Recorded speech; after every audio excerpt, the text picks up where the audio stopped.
All right, we are now recording again, and we're meeting with a friend of mine, Encarnacion-Teruel, who's been involved in many different facets of the art world for, a hell of a long time.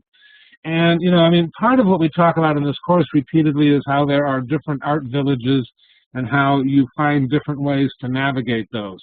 Encarnacion, I want to talk to you about a number of things. You were raised in Chicago, weren't you? Right, born and raised in Chicago. And tell me, where did you go to high school and how did you get from there to here in 2 minutes? Oh, wow, you don't want to know. But I actually went to a high school that was called the Chicago Public High School for Metropolitan Studies, and that was in the 1970, and it was the first free school that was accredited by a city board of education. And basically, the high school concept was to use the city as a campus for high school students. So I had my art classes at the Art Institute, my science classes at the Field Museum, my typewriting classes at the Western Electric Typewriting Company, biology at the medical school at University of Illinois. So that was my high school experience, basically using the city as a classroom and then going to different institutions or companies and getting their expertise in terms of learning whatever it was that we were supposed to be learning. It was also, I just want to say, it was like 1970, so that was a different era, but not too different from today's era in some ways in terms of DIY and empowering people and stuff. Did you go to college? Yeah, I went to the School of the Art Institute actually, and so it's a yes or a no then? Yes. All right. That was good. I missed it. No, I didn't go to college. I went to School of the Art Institute. But my portfolio was in ceramics. I wanted to be a surrealist painter, and it ended up doing interdisciplinary performance art and media and stuff like that. Do you still make art? No, I'm not a practicing artist. I haven't been for about 10 years. So you went from being an artist to being a bureaucrat? Well, actually, it's kind of funny the way that I'm currently at the Illinois Arts Council, the director of visual arts, media arts, and multidisciplinary programs. And the way I ended up there, or the way I ended up doing work away from being a practicing artist was that I started to get involved in presenting artists through curating shows and working with the presentation of artists.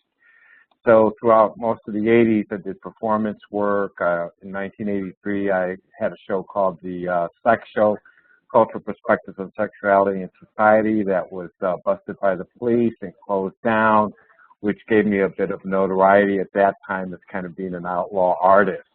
If you would have met me then, there's no way that you would have thought that I would end up at the Illinois Arts Council.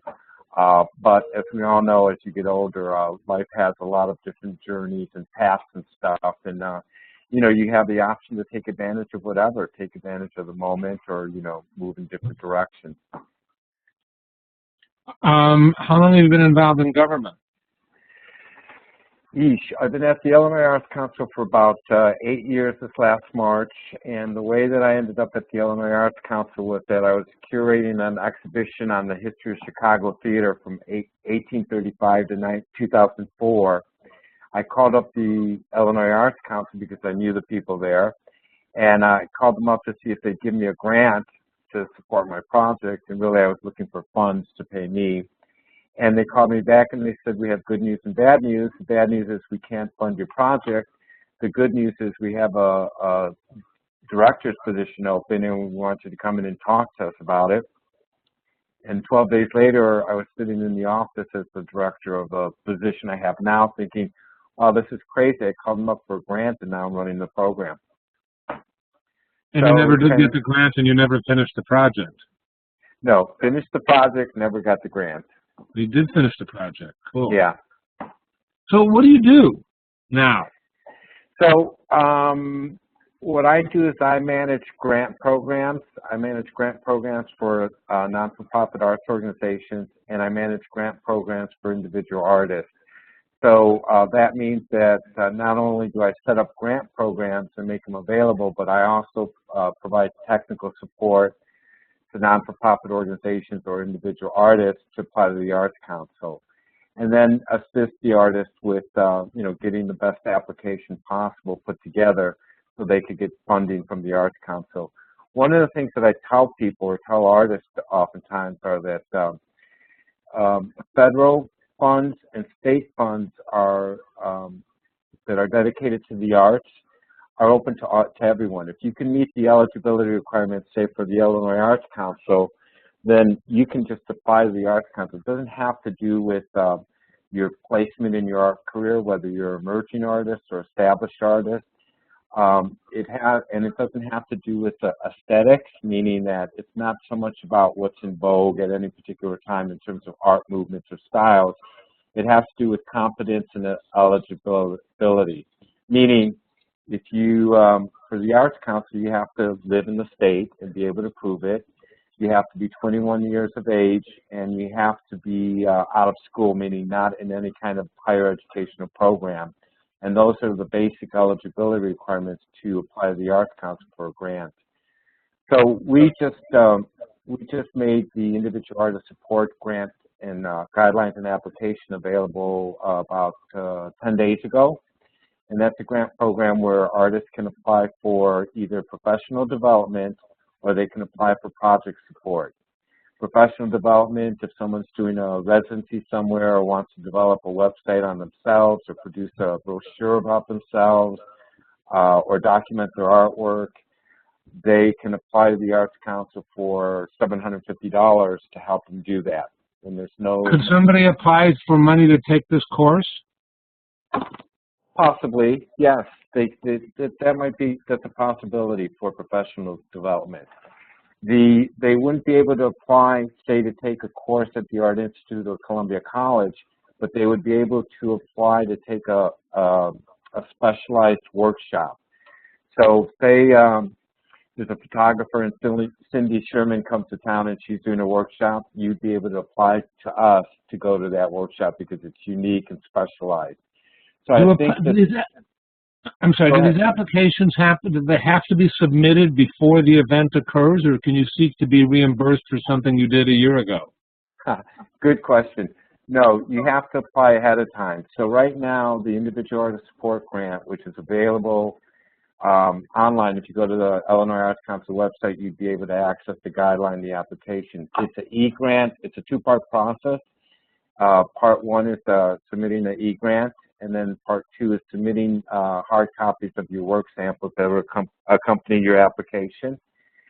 So the deadline for that is September 14th, and it supports activities that would take place from January 1st, 2013 through August 31st, 2013. So the other track you can apply under is for project support, and project support is can be for the development of new work or post-production of media work. And part of the requirement of applying in project support is that in creating your new work, the end result is going to be some kind of public accessibility or platform to your artwork. Meaning, if you're a visual artist, it probably means that you'll have an exhibit within that time period. If you're a writer, it means you're going to publish a book in that time period. If you're a musician, it might mean that you're applying for funds to produce a CD, and the CD must be released within that time period. If you're a media artist and say you work on the internet or you work in, if you work on a digital work, then the work or the website artwork has to be available within that time period of by August 31st of 2013. When do you get the money? Another good question. Before or after you do the thing? It's not supposed to be a retroactive payment, but as we all know, the state has issues paying its bills, cash flow. The grants are funded through state funds. So oftentimes, during these times, artists will have to do the project and spend the money, and will get the check afterward. I should also mention that in the project track, artists can apply for either $1,500, $1,500, or $2,500. It's not a lot of money, but we like to say that people should think about these funds as supplementary funds to help a project.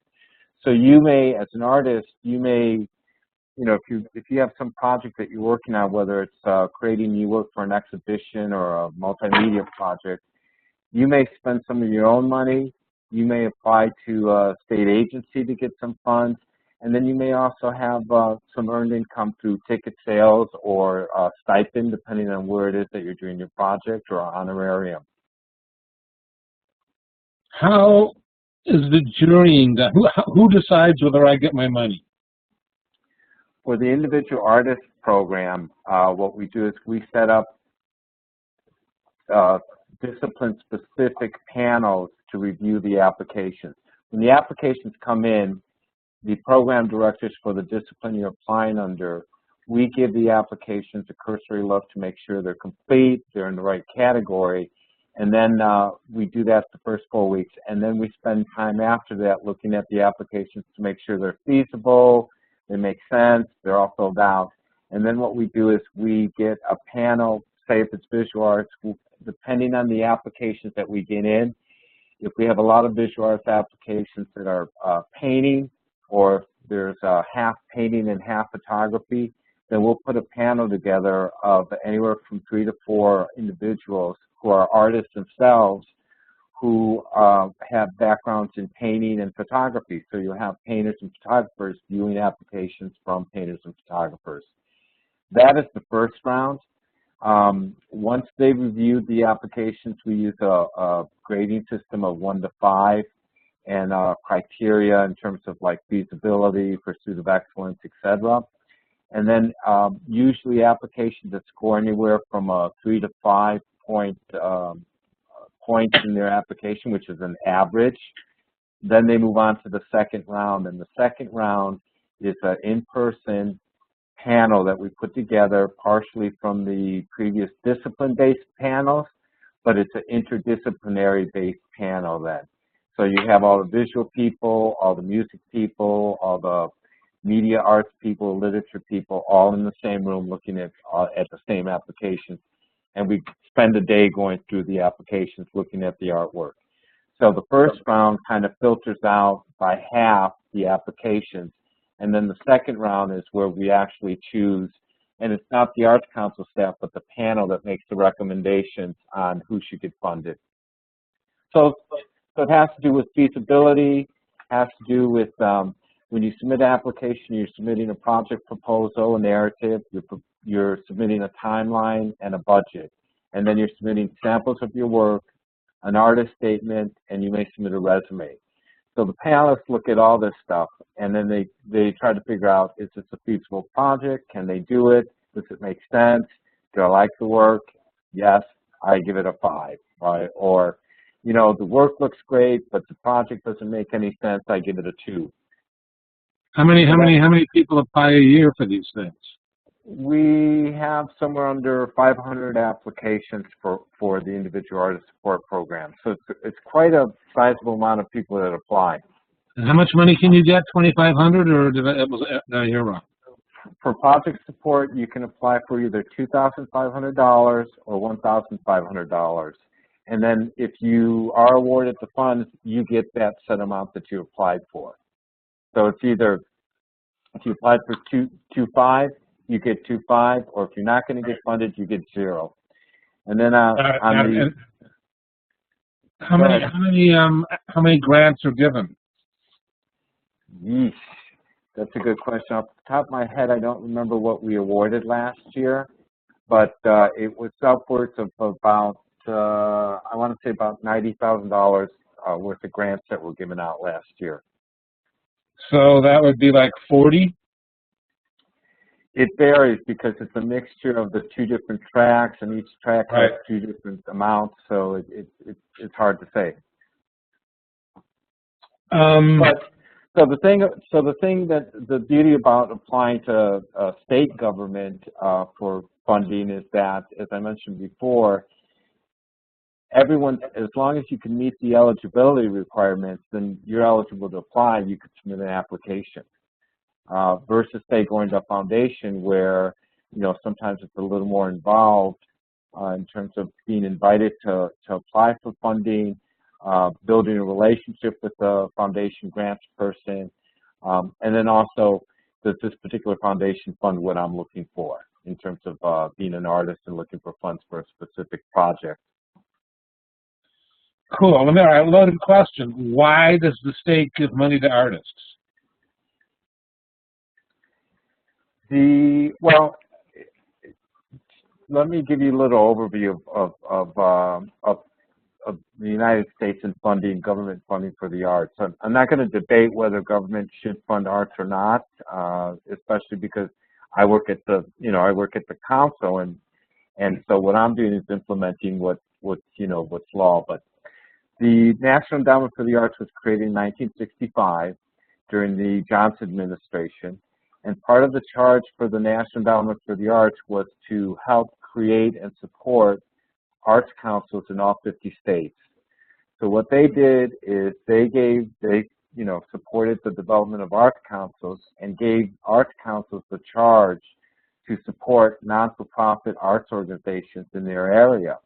So if you go back to 1965, which was, 50-something years ago, the cultural landscape was totally different than it is now. There wasn't a proliferation of non-for-profit arts organizations like we see now. So since 1965 through the 70s, the Illinois Arts Council supported non-for-profit arts organizations. In addition to that, the charge that the National Endowment for the Arts gave the Arts Council was to support the arts in general. And we all know that there is no art without an artist. So one of the primary missions of the Arts Council is to support individual artists, to make sure that individual artists are receiving state funds to help them do their projects, do professional development. And when I say the state, I literally mean all across the state. You probably can't mention an arts organization that we don't support throughout the state or in Chicago. And also there are artists throughout all of Illinois that we support. Part of our challenge in trying to make sure that we support all areas of the state that demographically 75% of the population is in Chicago. So, we support more organizations in the Chicagoland area, we support more artists, but it has to do with demographics. There's just more people in the northern part of the state. So I don't know if I answered your question about why does the state fund the arts. I mean, that's a bigger debate in terms of whether... I don't know that I really wanted to get into a debate, but I think it's nice, and I don't think that the United States does anywhere near as much as European countries, but more than other countries. And I don't think the state of Illinois, where do we rank in terms of how much money we give to artists compared to other states? We're about in the middle. When the economic downturn hit about 3 years ago, the Illinois Arts Council's budget was about $21+ million. In the last 3 years, our budget has been cut by 2/3. It's $9+ million right now. So awards have gone down. The amounts of the awards have gone down, but at the same time, we've seen an increase in terms of artists coming to the Arts Council and non-for-profit organizations coming to the Arts Council for funding. Sure. One of the things that's happened in the last 3 years is that organizations like museums or the cultural center that support and present artists in the past might have retrospective and print a catalog or give an artist an honorarium and a stipend to help with supplies. One of the things that we've seen in the last 3 years is that organizations are their budgets are shrinking, so they're making cuts. So there might be artists that have a retrospective, but the organization won't produce a catalog. It doesn't have the funds to do that. An artist can apply to us through the project track to get some funding to help support a catalog that might accompany an exhibition, say, at the Cultural Center.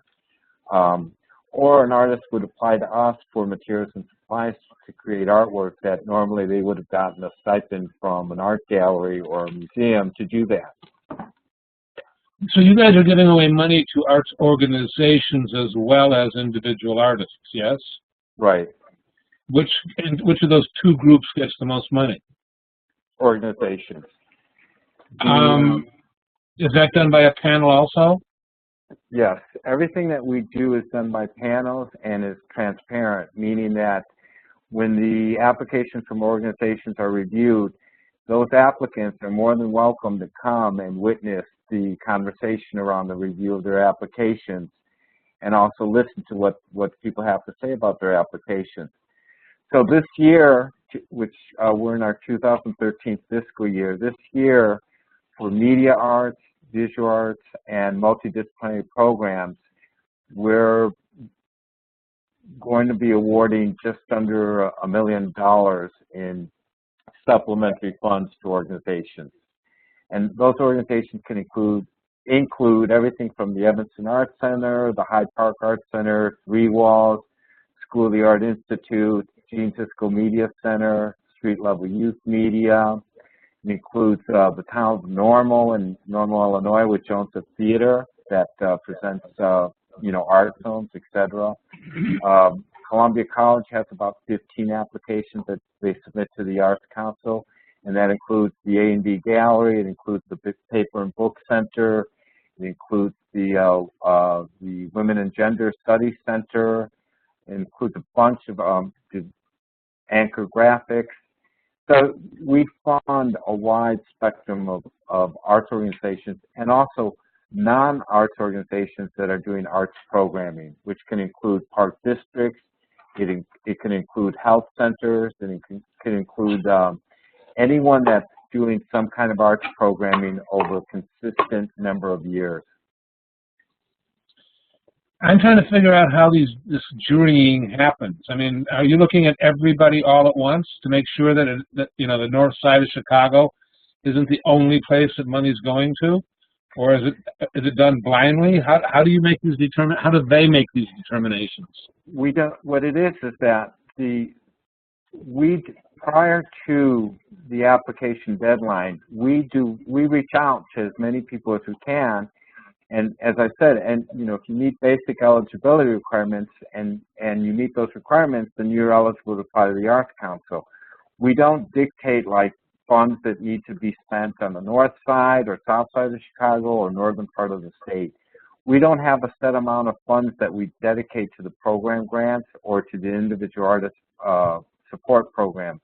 What we do is we accept the applications, we go through the process, and then we see who's getting funded, how many applications there are, et cetera, and then we figure out how much money we need to allocate for those awards to be granted. Okay, so that they could all end up in East St. Louis in theory. They could, yeah. Okay, so the jurors they know the name of the person, and they know the name of the organization, and they're not just jurying blindly like I have to do sometimes. Right. There's a whole vetting process prior to the actual panel happening. There's a filtering of, we check and make sure the applications are all eligible, make sure they're in the right discipline, make sure that, they've submitted everything. And so sometimes some applications are ineligible because, they don't meet the eligibility requirements or they didn't submit any part of the application correctly. So that filters some applications. And then after that, what we do is we put a panel together from the pool of applicants, and the panels are put together as diversely as possible, meaning that they're diverse in gender, they're diverse in race, they're diverse in geography from different parts of the state, and they're also diverse in terms of the kinds of organizations they work for. So for example, in media arts, we might put a panel together that includes someone from a film production company, someone from a presenter, like say Gene Siskel Film Center, someone who runs a community-based media center, and someone who works with artists.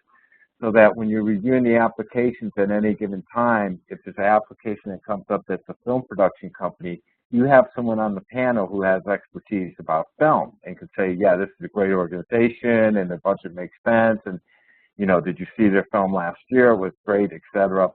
We'll look at the work samples of that organization.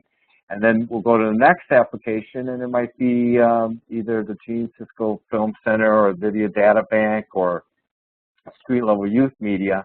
And all panelists comment on the applications, but we'll always try to make sure that there's at least one person who has expertise either in that discipline, that kind of organization, or is familiar with that area.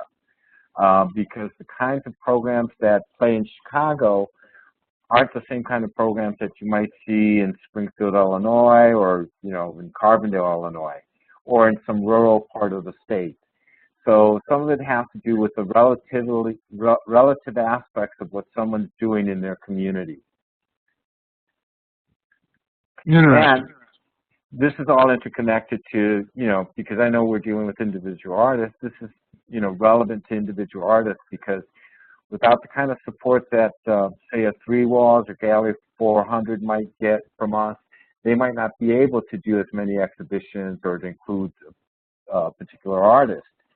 Now, say the Hyde Park Arts Center, which is one of the applicants to the Arts Council, they're going to get funded for 2013 as an example.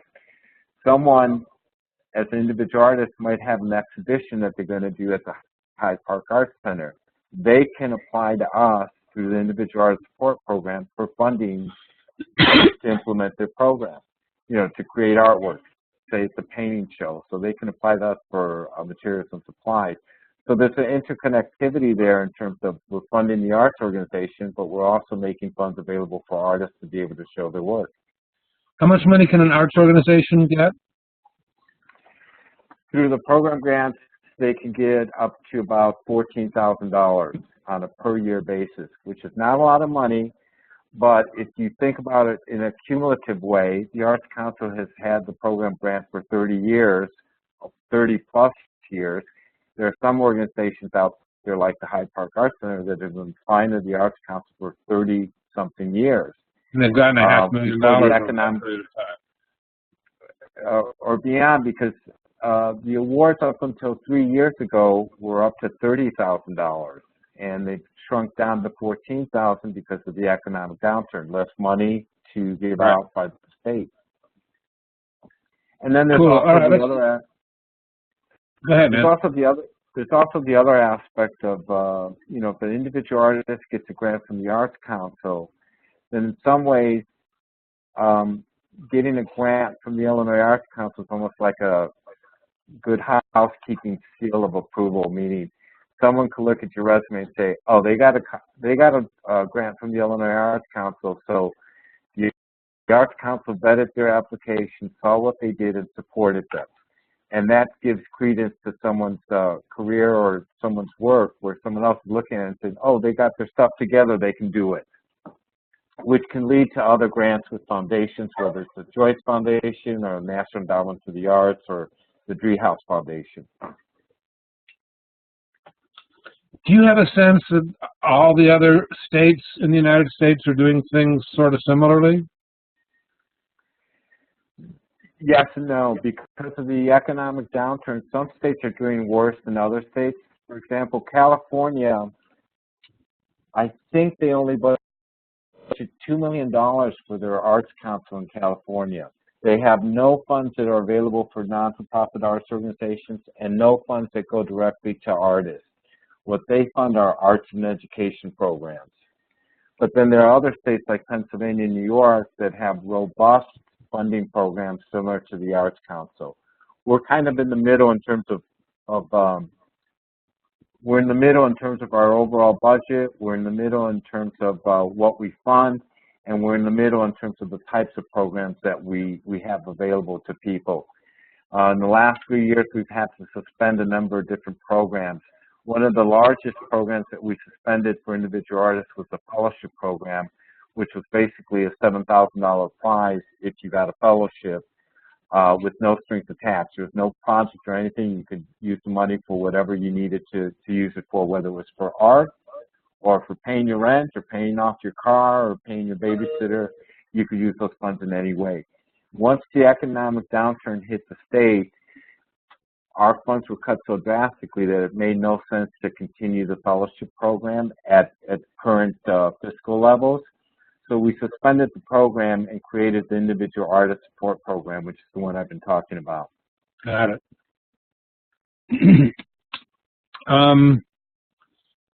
How many state art agencies are there? State. How many state art agencies? Well, let's look at Rod Joy, for example. That's not a state. That's a state position, but it's not a government position. Is that right? Right. It's not a government agency. In fact, the alliance is something that we support very heavily, and we're talking about the Illinois Arts Alliance. Right. The Illinois Arts Alliance applies to the Arts Council for general operating support, and then we work with them on a number of different programs, one of them being the One State Conference, which happens every 2 years. They help us program that conference, which includes non-for-profit arts organizations from all over the state. So the Illinois Humanities Council, that's not a state agency, but it's a state affiliation. They get their funding from the state of Illinois. The Illinois Arts Council gets its funding from the state of Illinois. And then each state has to commit at least $1 million to their Arts Council to be eligible for matching funds from the National Endowment for the Arts. So our budget, which is $9+ million, is the state fund. And then we get an additional $2 million, I believe, from the NEA that supplements that funding. And that's the same arrangement for all 50 states. So each state has an arts council. Some are on life support and others are a little bit more robust. You know, they're not, it depends on the economy of that particular state. Within the state of Illinois, we have a network of what we call local arts, the local arts network, and we also support local arts councils throughout the state. It's one way of ensuring, and then so we give those arts councils funds, and they're able to provide funds for artists on a local level. And that's one way of ensuring that the Arts Council is not necessarily, ensuring we can't be everywhere in the state, so we partner with local agencies to ensure that the local communities are getting funded in ways that are appropriate and relative for them. Go ahead, hold on a second. I want to open this up to people with questions, so start raising your hands if you have questions, and Encarnacion, go ahead. What were you going to say? Well, what I was going to say is that I just want to remind everyone that we do have a grant available right now that's open for people to apply for. The deadline's on September 14th. If you go to the Illinois Arts Council website and click on individual artists, that'll give you access to the guidelines for the application. We also have webinars that we're presenting. As a matter of fact, I'm doing one tomorrow at 5 o'clock that goes over the application process for the individual artist support program and also answers questions specific to what people may want to be doing. Hold on, let me see if I can pull it up. Here, right? Uh-huh. Now, you've got to be a resident of the state of Illinois to apply for money from the Illinois, right? Right. You have to be a resident, you have to be able to prove it, and you have to have been a resident for 1 year. So the way that you prove it is you submit a copy of either your income tax form or your state license with the expiration date on it, and that's the eligibility process in terms of proving your residency in Illinois. You also have to be at least 21 years of age, and you can't be in school or in any kind of higher educational program, meaning going for a master's or something, during the grant period of the individual artist support program.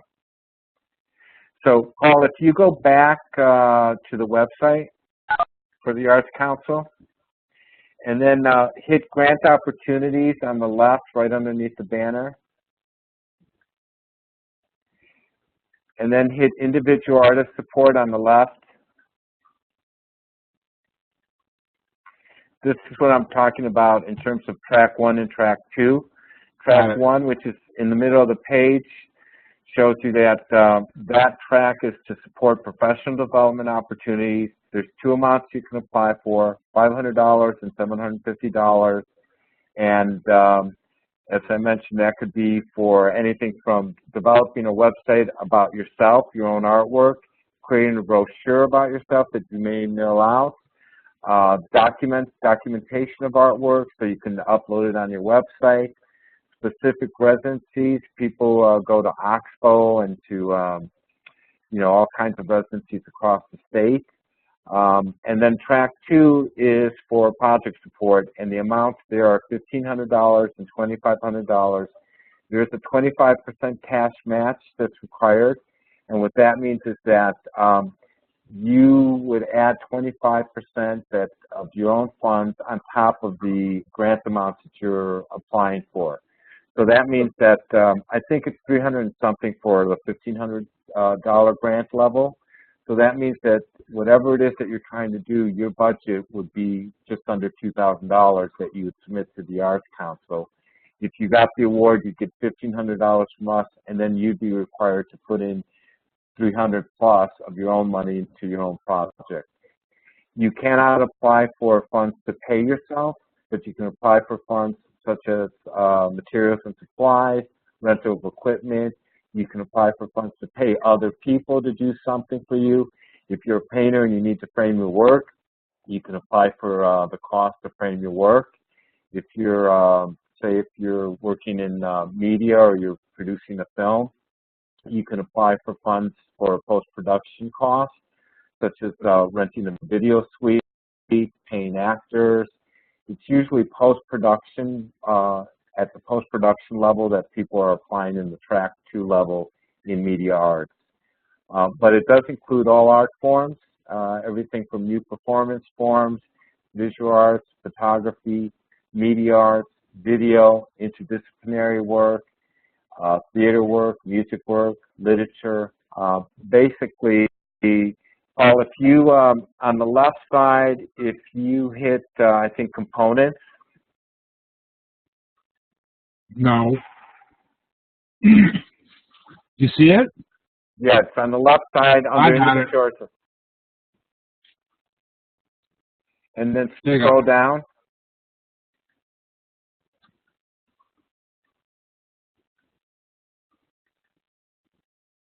Further? Yeah. And I think actually I took you in the wrong place here, but keep going down. Okay, stop.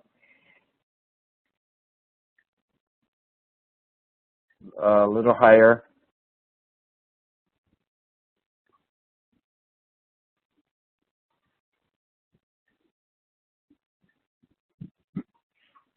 I wanted to see the budget. I think it's attachment B, right there. That's you can stop there. Right in the center there. If you're applying for $1,500, 25% cash match is $375. So that means that your base budget would be $1,875 for what it is that you want to do. If you're applying for the higher amount of $2,500, there's $625 is the cash match. So that means that it's $3,125. That would be the base budget of what it is that you're going to do, whether it's an exhibition or producing a video or doing a performance. And then if we can scroll back up.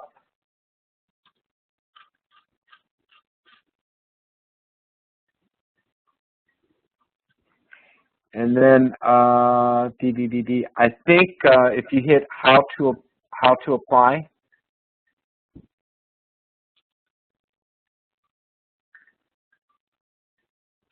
And scroll down a little bit.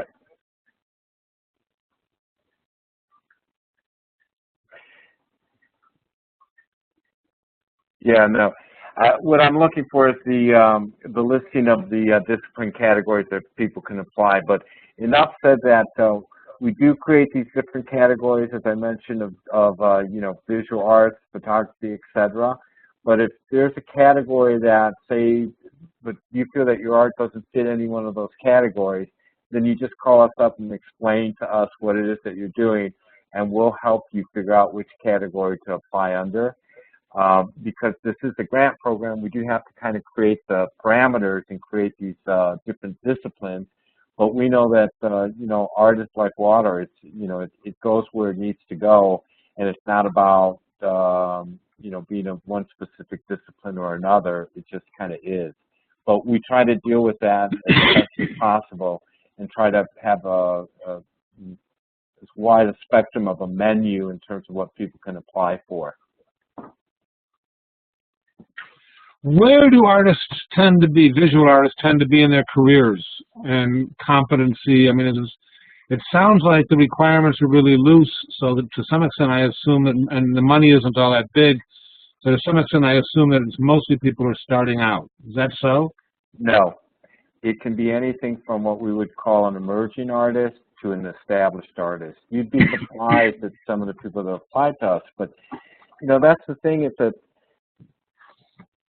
as an artist, when you're looking to support and establish yourself as an artist, you know, you can't really leave any stones unturned, meaning that you may be an established artist and you may be getting a good return on your artwork, meaning that you're selling it or someone's giving, you know, supporting your art. But really successful artists, you know, they get foundation support, they get government support, they may have a job at, you know, say, Columbia or the School of the Art Institute, because the package that they get from their job helps sustain them. Because we know as artists, you still have, you know, you still have to pay your rent, your car payment, you may have a family, you have insurance, you have medical costs, etc. And it's really hard to sustain yourself just on the sale of your artwork. There, as you know, Paul, you know, there's very few artists out there that are really just sustaining themselves on their artwork. True. A lot of artists that we know that are famous, you know, also teach or also do other kinds of things. So there isn't one silver bullet to support yourself as an artist. I remember when I was doing artwork, I would think, gosh, if someone would give me $5,000, I could conquer the world. I could do what I want to do. You know, I did get $5,000, and it, you know, you use up that money, and then you're looking for the next $5,000 or next $1,000 or next $10,000. You know, it's a constant wheel. It's you're producing work, and you're selling work, and you're producing work and selling work. And what I love about what you're doing is, you know, you're focusing on the business part of what that means as an artist. No one's going to advocate better than yourself for yourself, and so you need to have all the tools in place to be able to advocate for yourself as well as possible. Those tools can be documentation of your artwork, having your artist statement together, having your resume together, having all that stuff together before you run into Paul-Klein or, you know, some curator somewhere who says, "Hey, it's good to meet you. Send me your stuff," you know, and then you rush home and you're like trying to document your work. That's not the way to do it. If you really, you know, approaching your career professionally, you have all those things in place so they're readily accessible and you can utilize those things, whether it means emailing it to someone or mailing them a hard copy or just showing, you know, someone, this is the work I do, this is my statement, this is how I got here. True. I'm not seeing people raising their hands. You guys got any questions? I feel like I'm asking all the questions. Anybody got questions? Maybe if I stop sharing you, I can see hands better. Anybody? All right. Have any of you gotten money from Encarnacion, from the state of Illinois, from and or from your own state if you're not in Illinois? Donna, you've gotten money? Hold on, I'm unmuting you. Donna. No, I have a question. It just took me a while to find the words. raise my hand. There you go. Okay, go ahead. Ask your question, please. Okay. Encarnacion, the time frame, so the deadline for applying is September 14th, and then you have to use the money when? 2013? The grant supports activities that would take place from January 1st, 2013 through August 31st, 2013. Okay. All right, thanks. Sure. Who's gotten money from these guys? Anybody? Nobody? Wow, I would have thought some of you had gotten money. You know, I know that some people have gotten money to take this course and other people have gotten turned down, which I think is from their CAP grant, which is Chicago grant, city grant. So I'm not clear on that. So do you enjoy your work, Encarnacion? You like what you're doing? I enjoy parts of it. You know, you asked me earlier how I ended up here, and part of what I do, and part of, I think, part of my experiences and talents that lend me to this job are that having a background in the arts and having been an artist myself and applied to everything from the National Endowment to the Arts to those CAP grants, you know, I know what that process is like. And so when artists are calling me, sometimes it's a matter of translating what the Arts Council is about to that artist, or helping that artist translate what they're about to the Arts Council. So those are the parts that I enjoy. There are other parts of the job that, because it is a state job, that, you know, there are some limitations in terms of what I can go out and do, or what I can go out and say, or the kinds of organizations I could be involved in. When you're working for government, whether it's federal or state, you have to be really careful in terms of what kind of accessibility there is out there, and then so you're not favoring any one artist or organization, so you're trying to be as equitable as possible, and so you're basically, and this sounds corny, but you're basically serving your constituents. So the way that I look at my job is to help people put the best application together to apply to the Arts Council so they can get funds that are, you know, theoretically accessible to them. And sometimes people don't realize that, or people think, well, if I apply to the Arts Council, I don't want to be censored. And it has nothing to do with being censored or anything. As I keep saying, if you meet the basic eligibility requirements, then you apply to the Arts Council. Whether you get funded or not has nothing to do with aesthetics. It really has to do with feasibility of the project. It does have to do with pursuit of excellence, and aesthetics do enter into that part. But it really has to do with, like, you know, the basic requirements. Is it feasible? Is this person going to be able to do what they say they're going to do? Are they going to be able to finish this movie and show it, you know, at festivals like they say they can? Or are they going to be able to make these paintings and have that exhibit that they say they're going to have? So going back to your question in terms of the types of artists that apply to us, we get everything from emerging artists to established artists. That example I gave you about applying for funds to support a catalog for a retrospective show, we've seen a lot of that in the last 3 years, and there have been established artists here in Chicago that everyone knows that have come to us for funding for ancillary expenses that are dealing with their project, because the funds are shrinking and people aren't paying for all the things that people used to pay for. How many artists do you help a year, do you think? Would we say? Gosh, I don't have that off the top of my head, but you know, it's more than 100 artists that we help throughout the year. So. Okay, cool. Sarah Jo, go ahead. Yes, Encarnacion, I wanted to ask you what you think about, or what your sort of expertise is in the newer forms of raising money that artists are doing. For example, Kickstarter, and I think it's US artists or USA artists, which is a little bit more, I think that one is one you have to be vetted to get on, or you have to have previous grants or something. So I'd just like to hear what you think about these things that have come up, because I'm pretty fascinated with them, and I also noticed that artists seem to be some artists are raising quite a bit of money to them. I think that the social media tools that are out there for kind of DIY fundraising, like Kickstarter, I think they're great. I think they're you know, part of the times in terms of what kinds of tools are out there for artists to utilize. But you know, with Kickstarter, or not necessarily Kickstarter, but nothing's free. You know, when you do Kickstarter, there are certain things that you have to fulfill in Kickstarter. But the one thing I would say is that one of the things that I sometimes hear is that, you know, people think that, oh, I'm going to support myself through Kickstarter, or I don't need Illinois Arts Council grants, or I'm not going to apply to the NEA.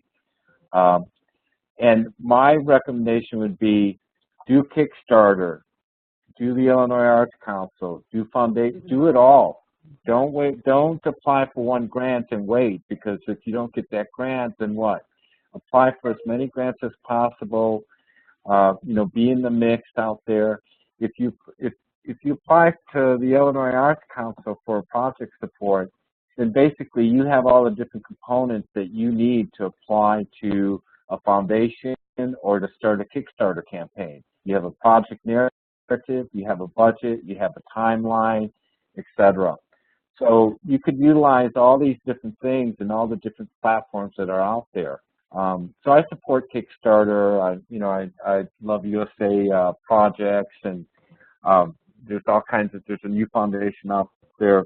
It's not that new, but it's Imagination Foundation. And what they support are imaginative projects. I mean, how open can you be? That's like great. I've never used it, but I think it's a, you know, it's a great idea out there. That one's called Imagination. Say that one again. I think it's called Imagination Foundation. Okay. Thank you. So I also think, you know, things like what Paul is doing is really great. You know, it's I think that's an example of being in the mix.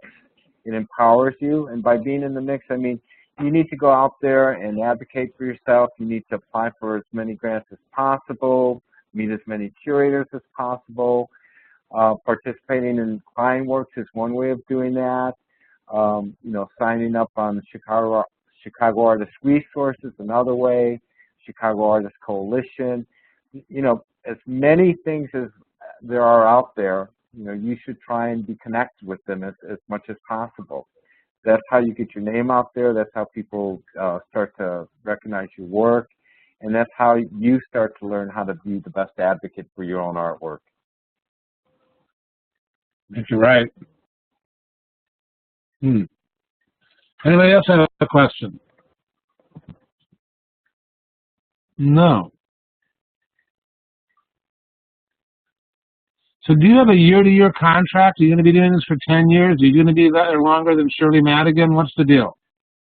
That's a good one. The Arts Council exists on a year-to-year basis, meaning every year, you know, when the state comes up with its budget, we, you know, get funded from the state. During these last couple of years, it's been touch and go in terms of the amount of funds that we get. We currently have a hiring freeze at the Arts Council, and we also have a pay rate freeze. So I've been making the same amount of money for the last 5 years. I've been at the Arts Council 8 years. I got a raise. My last raise was after 3 years. In the last 5 years, I haven't had a raise at all. I'm not complaining. I'm just describing the landscape. I think my personal belief is that government supporting the arts is a no-brainer. It's not, you know, the arts are a vital, intrinsic part of who we are as people. It's a fundamental building block of civilization. It's, you know, it's about quality of life. It's about education. It's about so many different things that it makes sense for government to support the arts. As you had mentioned, in Europe has a long history of supporting the arts. You know, in Germany, they have cultural centers in each little district or community. But all that's changing, has been changing in the last 5 years. And in Europe, those funds are drying up, and they're not supporting the arts as much as possible. The United States is really the only place, or let me backtrack. The United States in the United States, we tend to separate the arts and culture from our everyday life. If you look at cultures around the world of cultures of color, there isn't a separation between the arts and everyday life. You know, everyday people, you know, paint, play music, do the arts. In the United States is where it becomes a specialized field. Even though we know that, you know, artists that are exhibiting in galleries and museums aren't the only people that are creative or creating things out there. You know, there's informal arts, and there's all kinds of stuff that's happening out there. I tend to look at these things as being all interconnected.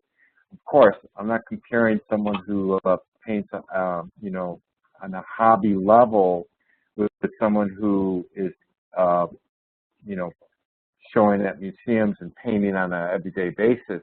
But I think there's an interconnectivity to that, and the Arts Council tries to support things like that. That's where government funds come in, because as I mentioned, not only do we support the larger institutions, but we also support community-based organizations, community-based arts projects. So places like Chicago Public Art Group, they do the murals and mosaics around the city. They get funding from the Arts Council. School programs, after-school matters, etc. Thank you. Paul. Thank you. All right, I guess I use that as a device to interrupt. Maybe this is the last question. All of your money goes to artists or arts organizations, yes? None of it goes to creating an atmosphere that appreciates culture more. You're not building a market for art. You're giving money to the makers. We're giving money to the makers, and the thought is that the makers are building what you just asked me. They're building that culture for the arts, meaning that you know, we're supporting the arts community, whether it's programs, organizations, or artists. And what we try to do is try to do that in an equitable, pragmatic kind of way. Well, I think you do that, but tourism doesn't give money to the airlines. You know, tourism gives money to get more people to be tourists, more people to come here. You know, one could argue that the arts should be giving more money, creating scenarios where more people buy art or go experience culture.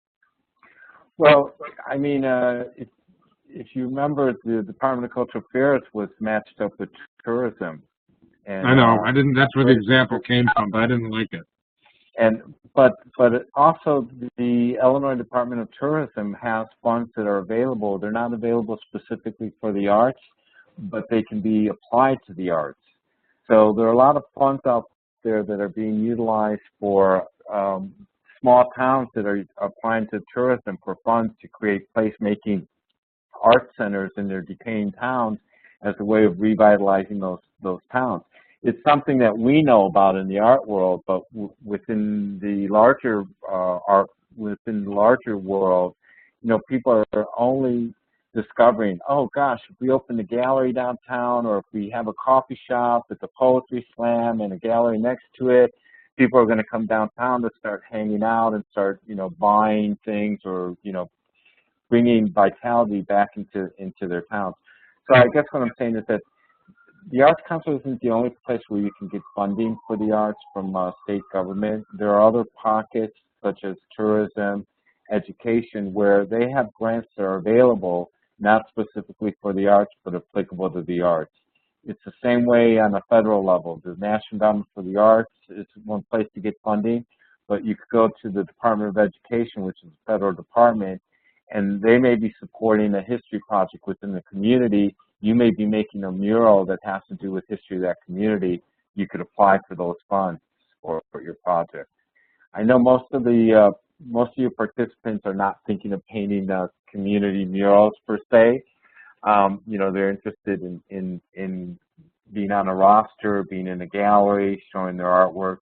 But as I said before, I think it's all interconnected. I think that artists have to take as many chances and try to have as many opportunities as possible. And the only one person that's going to give you those opportunities are yourself, which is why, you know, I support your program, but also think that, you know, staying in the mix, apply for as many things as possible, send out your stuff, meet as many people as possible, because you never know when that opportunity is going to be knocking on your door. And half the time, it's not who you thought it was going to be. It might come from somewhere else. That's real true. John, you got a question. Maybe this is it. Go ahead, John. Yeah, just thanks. I think this has been very, I mean, it's kind of sobering in a certain way in terms of just the limited amount of funding available for artists from state funds. While you were talking, I looked on my computer at Michigan, and there's absolutely zero grant programs, even like what you have in the state of Illinois, which is, you know, kind of in certain way discouraging. But on the other hand, I think what you're saying is, like, we've got to turn over every stone, and it's a question of, rather than just waiting for a grant, going out and make stuff happen, and looking for opportunities and kind of bird dogging things. Exactly. The one thing I will say related to what Paul was asking me before in terms of the types of artists that apply to us, and, you know, is it young people or emerging artists that apply to us, is that if oftentimes a lot of artists, their first funded support comes from places like the Arts Council. You know, they may never apply to the Arts Council again, but their first grant came from the Arts Council, and they took that money and ran with it and gave them the opportunity to create that exhibit that, you know, took them to another level. Or it gave them the funds, or it gave them the recognition to say, hey, why don't we call this guy up? He got a grant from the Arts Council. You know, he's legit. Let's call him up and see what he can do. So as you're saying, John, it's like leave no stone unturned, because you never know when you're going to find that penny or that gold, you know, that gold shilling under that rock. And, you know, and it's there. But as I keep emphasizing, no one's going to advocate for you better than yourself. And so you have to, you know, do things like Klein-Works to, like, you know, equip yourself as best as possible to understand, oh, I'm looking at an opportunity, I should take advantage of it, and it's going to take me to the next level. So all these things are little stepping stones. It's, you know, $2,500 is not a lot of money, but along with the recognition that you're getting a grant from the Arts Council, those things are little stepping stones, and they make you feel good. Hey, I got a grant for $2,500. That's nothing to sneeze at. Tomorrow you may sell a painting for $10,000. That's great, you know, and it's diverse. I get grants from the Arts Council. I'm selling my paintings. It's happening. I remember when I had a gallery and somebody would have a grant from the Illinois Arts Council, I took that as a serious indicator of their, you know, professionalism and accomplishment. So, you know, I mean, it obviously you did get things that were above and beyond the money. Right. We can wrap this up if there are no more questions. You guys, you all good? All right, Encarnacion, this has been really interesting. I think a lot of the point that I'm interested in making and using you in assisting me in doing this is that there's lots of sources for money for artists, for visual artists, and there's lots of different approaches. And it isn't only a question of, do I get an art gallery or do I exhibit in street fairs? You know, there's grants and there's other ways of going about these things. You can have a gallery or not have a gallery. You know, and there's a whole array of scenarios under which you can make money. Encarnacion, I'm going to stop the recording. Thank you a ton for being with us. I really appreciate it. Thank you. Okay, thank you.